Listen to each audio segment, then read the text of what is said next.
there is a huge appetite for privacy now on Solana. I would go so far as to say that this is the main meta that we see for products that are now launching. I don't know how long it'll last, but at least for now, we have Solana's first privacy first wallet.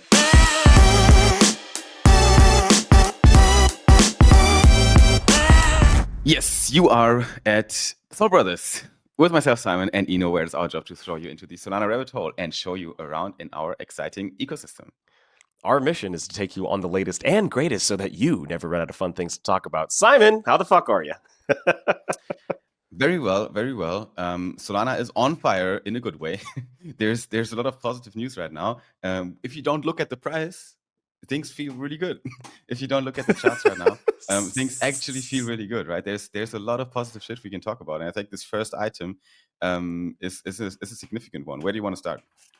Yeah, I think the first thing that we want to share is SoFi, which is a huge bank in the United States. What they've done is they've become the first regulated bank in the United States.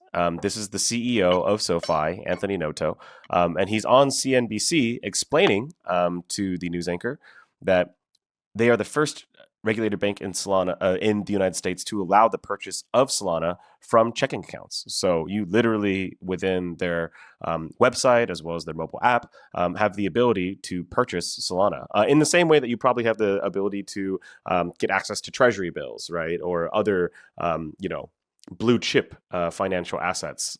So this is actually really, really big. SoFi is launching crypto trading, and now Solana will be a part of that story. Big bit of some fun facts around that whole thing. SoFi is. Have you heard about the institution itself before this news? Honestly, no. Interesting, right? Like it is listed on the Nasdaq, SoFi.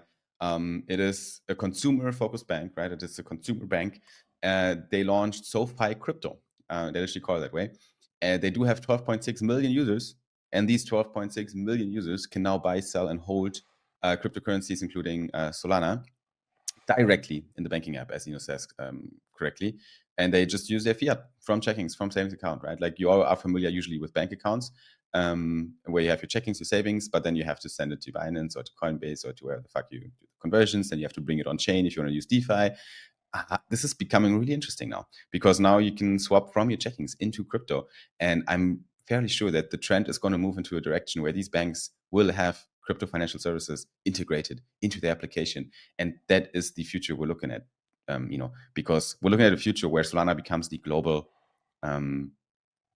base layer for financial services that everyone is tapping into. And then all their front ends and all their systems tap into that system, tap into the liquidity on Solana protocols, and offer services from that base layer to their users through their regulated front ends. That can be banks, that can be permissionless on-chain protocols. We will have probably both in this world.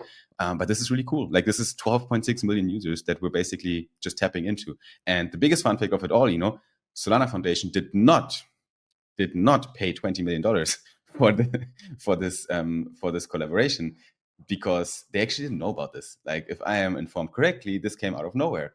And even people like Vibo were like, oh, this is really huge. I have no idea what happened. Like, we never talked to SoFi, but we're happy they're doing it. So this is great. I like it.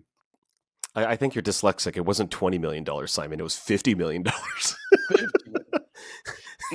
Sorry. Yeah, we bribed whatever. we bribed Western Union $50 million because that's how we roll here. Yeah. Best news of the week. And speaking of being the global financial layer for the entire world, as well as the liquidity layer for all crypto assets, we also have to talk about Solana being the global state computer for the world. So we're going to start with a piece of news from Anza. Anza, which works in collaboration with Solana Labs as well as Solana Foundation, Anza is basically Solana Labs, now has a new proposal called SIMD 0306. SIMD, of course, stands for Solana Improvement Document. And what they're doing is increasing the per account compute unit limit to 40% of the block compute limits. So to compare that to the situation that we had before, Per account, you typically were set not by percentage, but by a hard cap at 12 million compute units. 40% of the block CU right now is approximately 24 million block compute units. There's a lot of numbers here. So it's essentially doubling. However, the 40% as opposed to a hard cap of 12 million is notable because when we increase the amount of compute units per block to 100 million, that 24 million compute unit limit, 40%, will actually increase to 40 million compute units per block.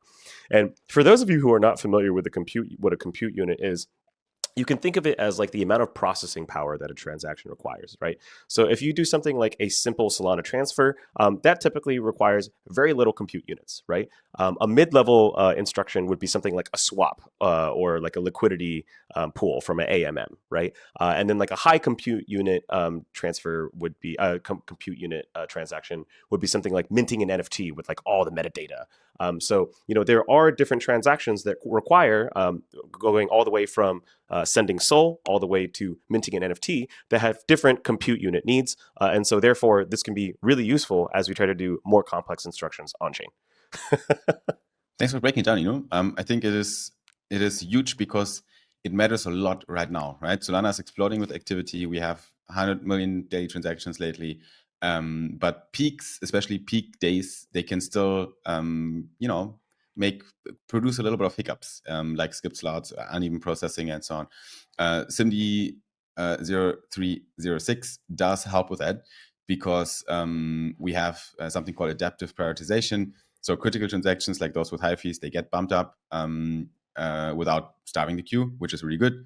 And it's the whole thing. Obviously, it's just a SIMD. It's a Solana improvement document that has been approved and now shipped to mainnet beta. It is live on mainnet beta. It's not a complete overhaul of anything we do here at Solana, but it's a small little important piece that will bring us a step further, which is essentially every single SIMD is that.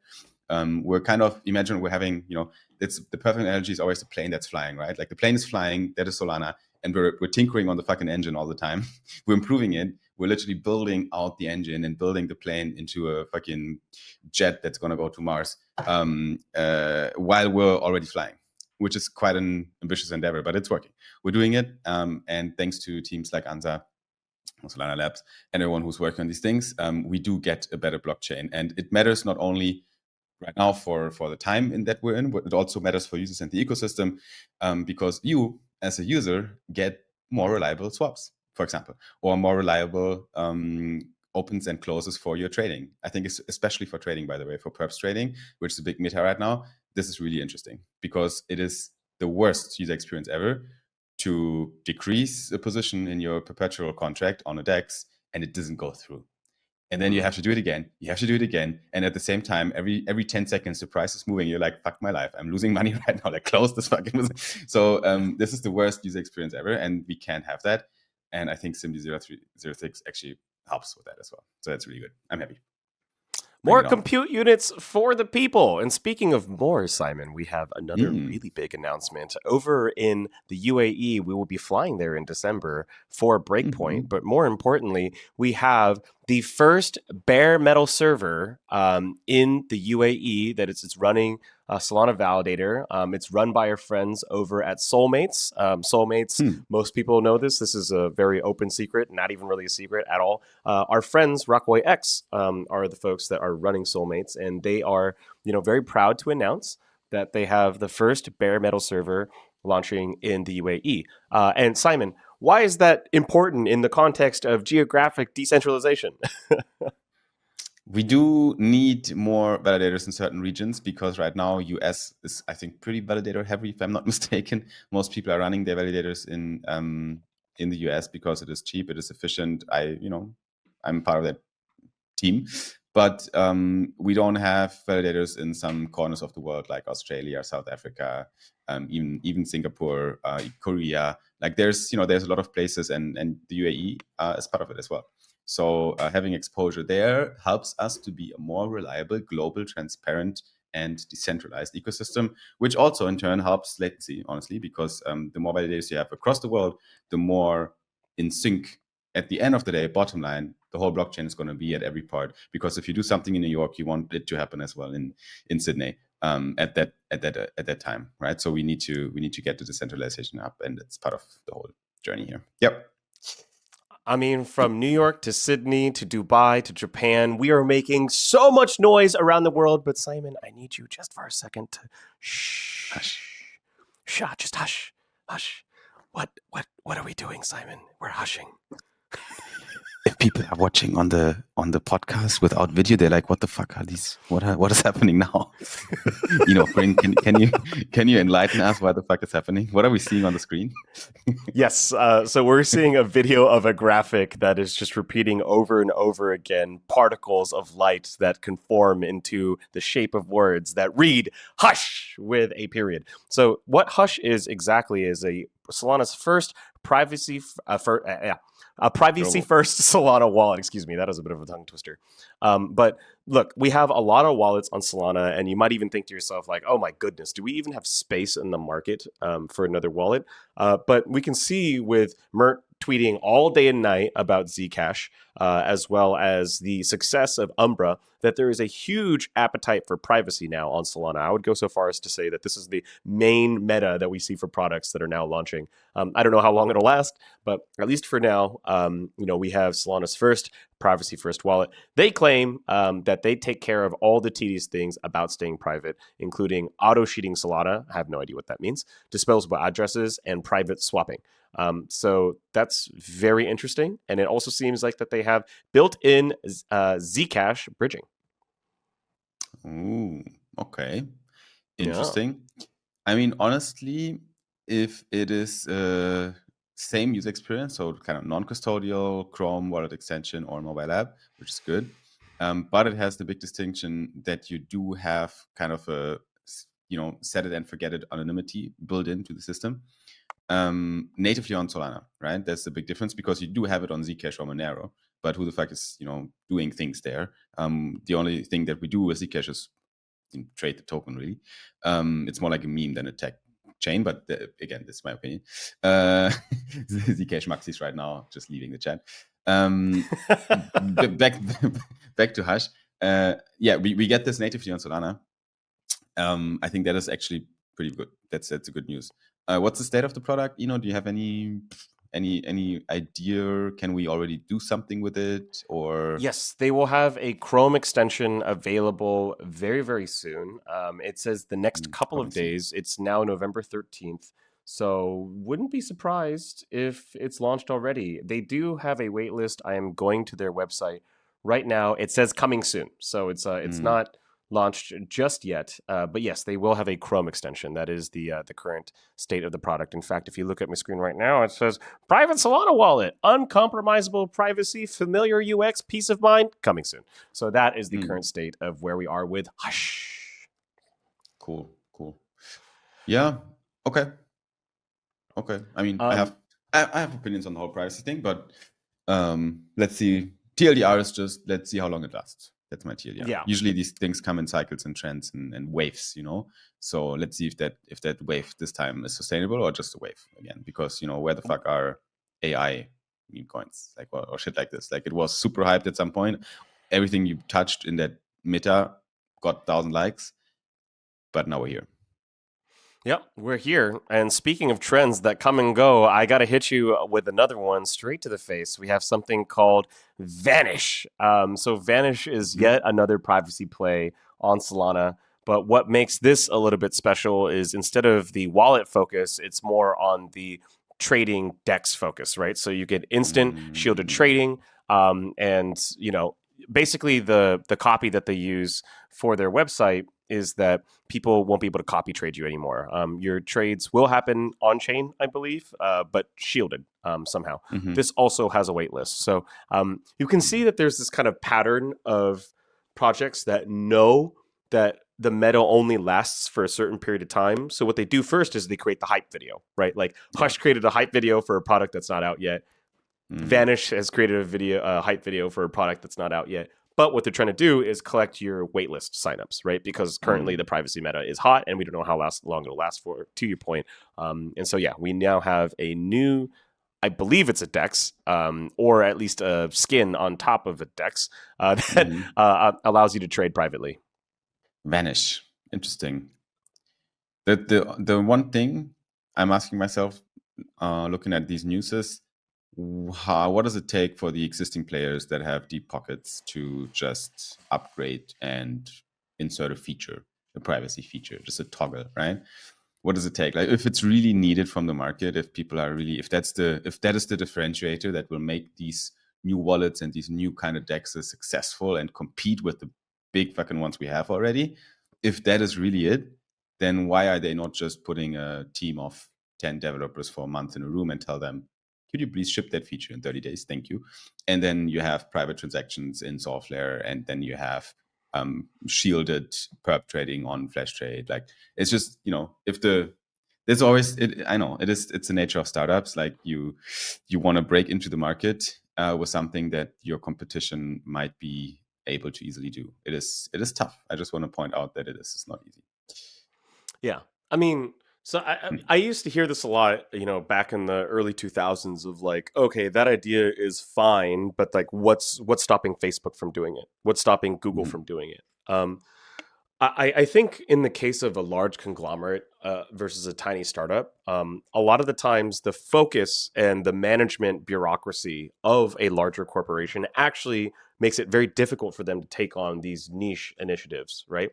However, that assumption does not hold true for companies like Jupiter. Jupiter is a behemoth in the crypto context, but if we really talk about how they operate, I mean, they're not at Google's size, they're not at Facebook's size. And we know how they're internally organized to an extent, and they're very nimble. So unlike kind of like Google could just do it criticism, which I feel like doesn't have a lot of teeth and is just like a lazy argument, I actually do think that, what if Jupiter does it actually is a credible threat, right? Because they have a startup mentality. It's a nimble work culture. If that is the feature that is taking people away from the Jupiter trading experience, then they'll just build it themselves. Another counter argument to that, though, Simon, is that Jupiter might not want to create a privacy preserving experience and would be content with them just using the Jupiter API because they win either way, right? So like, there is a case to be made that Jupiter is more than happy for companies like Vanish to succeed, because that just becomes more distribution for their swaps, right? And they just don't give a shit. That is why it's very smart what Jupiter is doing. That is why it's very smart to build a white label product that you can just plug into the back end of a lot of these front ends, especially early on, right? But again, Solflare can do the same thing with privacy kind of transactions in the wallet, similar to Hush, right? They're also very nimble, and we know that Solflare is shipping like non-stop. We're going to get to that, but yeah, so I think there's also something that could happen in the Solflare realm. Let's see. Moving on, what else you got? Yeah. Our friends over at Perena, when we were over in Tokyo together, went to a temple and they shot a very cool video with goatfish. But the main purpose of this video is to talk about USD Star. USD Star, of course, is their yield-bearing stablecoin. It's currently yielding 12%, which is amazing because the first version of USD Star was yielding about 1%. Nobody wants that. They went back to the drawing board, came back, and now the TVL for USD Star is at about 12%. So I almost feel like, Simon, we need to be holding more yield-bearing stables. Yeah, that is great, man. I mean, you have a history with yield-bearing stables. You like them. I like them. So this is great. This is great. It's really good. It's one of the main narratives right now in the whole crypto. I just talked to a guy from. Oh wait, what? I'm in this video. What the fuck? This is my first. Wait a second. Pause it. Bring it back. No. I didn't realize that I was in this video. This is my first time watching it. It's a random Eno spawning. You're everywhere, bro. Yeah, I think stablecoins have a lot of future. They are top of mind of people that are in TradFi right now and are only touching crypto. They have no idea what the fuck we're doing, but they know stablecoins and they talk about stablecoins. And I can tell you they do. I've heard it from conferences that are TradFi focused. Bunch of people in suits that just talk about stablecoins. There's product market fit on that angle. Yep. Huge. And that wraps up our hot or not segment, I realized that going forward for future versions of this segment, we should probably end with some version of hot or not, you know? Hmm. But I think in the case of USD Star, it's a firm hot, very hot. We love yield bearing stables. 12% is great. Who And doesn't yeah, want yield on their US dollar that is going to collapse anyways? You probably need that 12% just to stay at parity. Moving on, we're going to talk about some amazing updates from our sponsors. And Simon, I'll have you take it away. talking about some other news on Solana that are related to our friends, for example, from Solflare. So let's check out what these guys are cooking. What's new at Solflare, you know? Yeah. So we have a Solflare development update. The notifications page has been revamped, right? So the Yeah, notification page under settings got a touch up, meaning fewer bugs and smoother push notifications. We have cool. improved address validation, an update checker and reminder, and of course, some quality of life improvements, which include US upgrades across price charge, X stocks, Explorer, et cetera, et cetera. So, yeah, there's just a bunch of different software developments over at Solflare to improve Mhm. your wallet experience. I like that. I like that. As I told you, they are constantly shipping, and even small things that just improve UI and UX is already big. So that's good. Do they got anything else for us? Yeah, I mean, they also have, of course, more quality of life updates. They're working with a company called Alchemy, which Hmm. allows them to uh, get really reliable historical data fast and powerfully. So, yeah, they're working directly with a company called Alchemy to make sure that you have complete historical access plus low latency for the best wallet experience on Solana. Cool. Yeah, I think there's. I was literally. I said it before. I said it again. The feature in Software Wallet that surprised me the most in terms of dev effort is just your historical account balance of time that you can access. I think on mobile I know where to find it. I'm not sure 100% um, on the extension, but there's this button on mobile where you can see basically your wallet and how the worth of your wallet, the value of your wallet, developed in the past 30 days, 3 months, and so on. So just a historical account balance of your wallet account, and it looks like a very simple feature if you think about it. But then one of the devs, one of my devs, actually just explained to me what it takes to build that feature, and it took like five five five people 1 month to build that feature. I was like, that is insane. Like blockchain development can be quite difficult if you want to do it right, and if you want to, especially if you're accessing historical data, like the development of your price on Solana in a fast and reliable way. I think Alchemy can help with that, by the way. So don't underestimate these features sometimes that are being shipped from our beloved crypto companies. There's here and there's a lot of time and effort that flows into this shit. Mhm. And we have, of course, updates from our friends over at SNS. So we talked about this earlier in an interview that we had with Christian.Soul. If you haven't checked out that interview, please go over to our YouTube or our Twitter account to see that interview.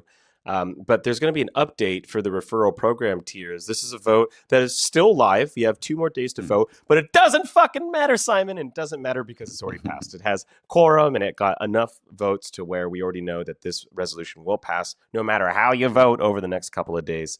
And essentially, the proposal is to lower the amount of SNS that you need to hold in order to get amazing referral benefits. Previously, you had to hold 20 million SNS to receive 20% referral fees as well as a 5% discount for all of the people who use your discount code. That is being slashed in half, and that's true across the board for all the different tiers. So essentially, we have a huge update to the referral program tier, and we all love a good referral program, don't we, Simon? We love it, and we need to take make use of this a little bit more. That's why I want this domain, because I don't want us to have a random ass ref link. For a cool ref link, we need to own the solbras.sol domain. So, or we just find something else. But you can use one of our beloved domains like Crypto Schwarzenegger or Korean Cocaine Energy.so. We can also use these for refs, but I think solbras.sol would be cooler. Because that's how SNS works. Like it's literally in your your .sol domain is in your ref link, right? So Yeah. um, that'd be. I'd prefer a good one. Maybe I'm too picky. Right. And the last piece of news that we have are our friends from Flash Trade. You know that we are huge fans of Anas and Soheb and Mighty Mags. But the thing that we want to share here is that you can now do 500x leverage degen mode with just $1. That's nuts. In the past, I think you needed something like $10 or $15 to use degen mode, but they did some remajiggering for their effortless perpetuals trading platform. And so now you can engage in, I mean, hey, if you're down to your last dollar and you need to quick score, just go full 500x. You know, that should be something that we do on every. Did you? Okay, you're sharing your screen right now. Just want to try it out. What should we do? Just long it. I shorted it. You shorted it. Fuck it. Oh, nice. Did you put in $1? Yeah, I want to test the $1 feature. So we have 83 cents of collateral right now. We have a $300 position. It's so stupid. And we're right now highly profitable already. So 23 cents. I just want to amazing test the feature. Okay, let me close that trade. See what happens. Now, trade closed. We got 14 cent P&L, I think, from that trade. So we got a 17. That looks really good. You know, that looks great. No, that little 17% P&L card. Not bad, 17% on a 400x short here at the end. Entry price 155.19, and the mark price when I closed it was 155.12 for 30 seconds. This is high frequency trading, ladies and gentlemen, right on Solana. We're not there yet, okay, to do like high frequency kind of shit where you can really, but this is, you know, this is getting good, and this is this is high fucking leverage for $1 position. So yeah, that's really cool. You know, I like it. Man, Simon, you should have full ported your entire portfolio. With 500x, sure. Yeah. By the way, there's a few other things from Flash Trade. Running them down real quick. We have Zcash obviously on Flash Trade. We also have Ore on Flash Trade now. So there's Ore right now. I can try trade Ore. Did you fade that, or did you take part in this whole hype? I have been a Ore supporter since last December, so I am a long-term fan. Oh, in fact, did you hold some bags until we don't talk about our bags publicly. Damn, I tried it, guys. I tried it for you. So yeah, or definitely also live here, Zcash live here. There's a new liquidity pool on Flash Trade, which is the OR pool as well. Right now, there's no 7-day APY because it literally just got opened, but it might be really profitable pool depending on if the price is also going to go up. The more activity on OR trading, the better the pool stats are going to look like. And then last but not least, you can also head over to Carrotfi, if I'm not mistaken right now. I won't open the tab here, but they announced it on Twitter. You can head over to Carrotfi, and you can put your FLP1 from your crypto pool into Carrot for some nimble looping, and you can make some extra APY, which is really cool. Wonderful. That's great. I mean, always good to see a new integration on Solana with Flash Trade and our friends over at Carrot. They're doing great stuff. Simon, it has been absolutely wonderful speaking with you. I think it's been a very fun episode. We have 600 viewers, which is a lot more than usual. This is actually really great.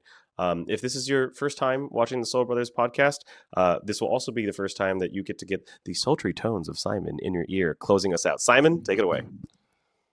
Thank you so much for listening to Soul Brothers and listening to us yap about all these beautiful news.